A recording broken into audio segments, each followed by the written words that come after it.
when I first got into the government space, you'd hear these like horror stories, like, people have been, got their registration and all their certifications and all that stuff. And they've been they had it for 10 years and they never had a contract.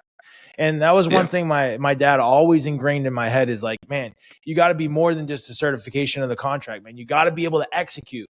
So, I mean, the team constantly hears me. We got to be able to get things to the finish line. We got to be able to win. We got to be able to make plays.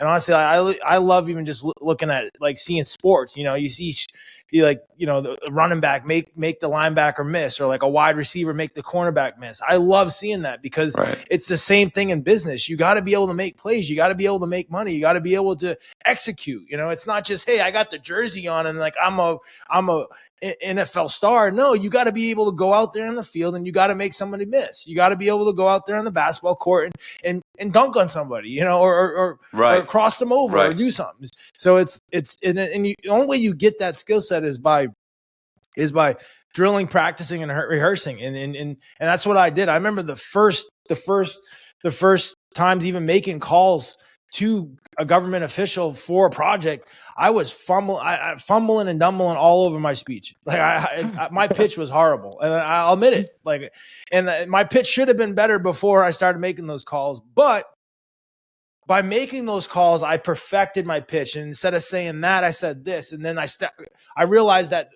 by asking these questions up front would start getting engagement versus like, immediate like red flags and blockers coming up. So like I've tweaked my pitch so that it did work. So yeah, no, I love that mentality and that thought process. It's definitely a refinement process.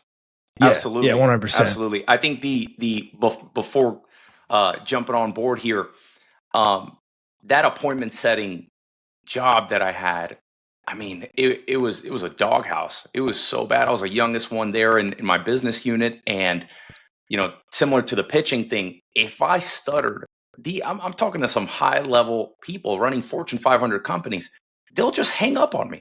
It's an open floor plan. Everyone can hear you pitching. So if you just stop pitching mid pitch, they're like, oh, they banged on you. They hung up on you.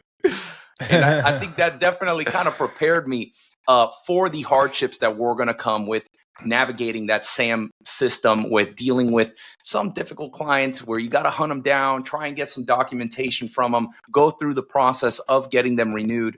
I do think there's a big refinement process through the hardships that we go through for us to eventually be able to cross that finish line.